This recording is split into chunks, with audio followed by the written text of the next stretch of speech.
ভাঙড়ে বামুনঘাটা ক্লাস 10 পরীক্ষার্থী মাধ্যমিক পরীক্ষা দিচ্ছে, শ্লীলতাহানি। পরীক্ষার্থী তাকেও শ্লীলতাহানি, কার্যত দলবদ্ধভাবে।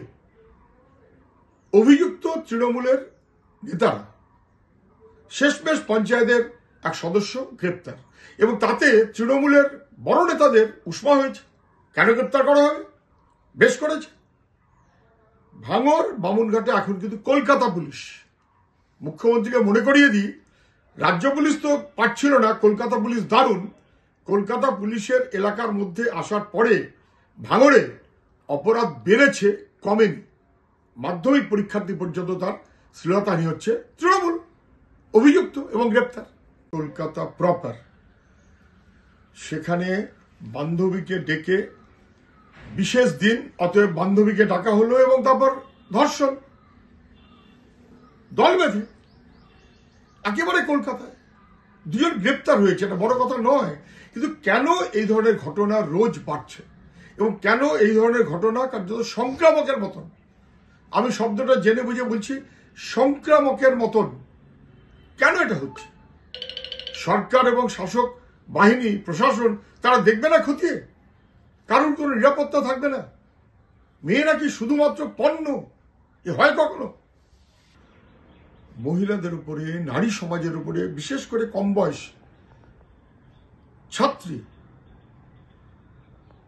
খুন, ধর্ষণ, লুটপাট, শ্লীলতাহানি, অ্যাসিড হামলা। কলকাতা শহরের এলাকার মধ্যে কলকাতা পুলিশ বামুনঘাটা শ্লীলতাহানি মাধ্যমিক পরীক্ষার্থী। বেনিয়াপুকুর বিশেষ দিন, অতএব ডেকে নিয়ে ধর্ষণ, গণধর্ষণ। বেনিয়াপুকুর, তার পাশে আবার বিরল স্ট্রিট, একেবারে শহর কলকাতা, দিনে দুপুরে ডাকাতি, মহিলা অস্ত্র দেখিয়ে, ভয় দেখিয়ে লুটপাট।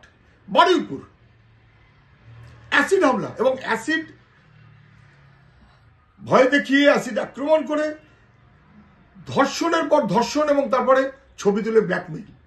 কোথায় যাচ্ছে আমাদের রাজ্য? মহিলাদের নিরাপত্তা বলে কিছু থাকবে না, মানুষের নিরাপত্তা বলে কিছু থাকবে না? হয় কখনো? এটা ভয়াবহ একটা অবস্থা। মনে হচ্ছে পশ্চিমবাংলার প্রশাসন বলে কিছু নেই, নারী সমাজ কি শুধুই পণ্য? এইভাবে একটা বিকৃত মনোভাবে নারী সমাজকে দেখা এবং তার মধ্য দিয়ে এই অপরাধগুলো ঘটতে দেওয়া, কবে প্রশাসনের টনক নড়বে? কবে আমাদের সমাজের টনক নড়বে? এটা ঠিক যে মুখ্যমন্ত্রী প্রশ্রয় দিয়েছেন তুচ্ছ ঘটনা বলে, এবং তার থেকে প্রশ্রয় পেয়েছে অপরাধীরা।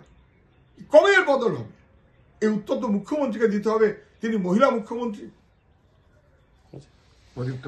আমাদের ভিডিও ভালো লাগলে লাইক এবং শেয়ার করুন, কমেন্ট সেকশনে গিয়ে জানান আপনাদের মতামত। আরও ভিডিও পেতে আমাদের চ্যানেল সাবস্ক্রাইব করুন এবং প্রতি মুহূর্তে খবরের আপডেট পেতে প্রেস করুন বেল আইকন।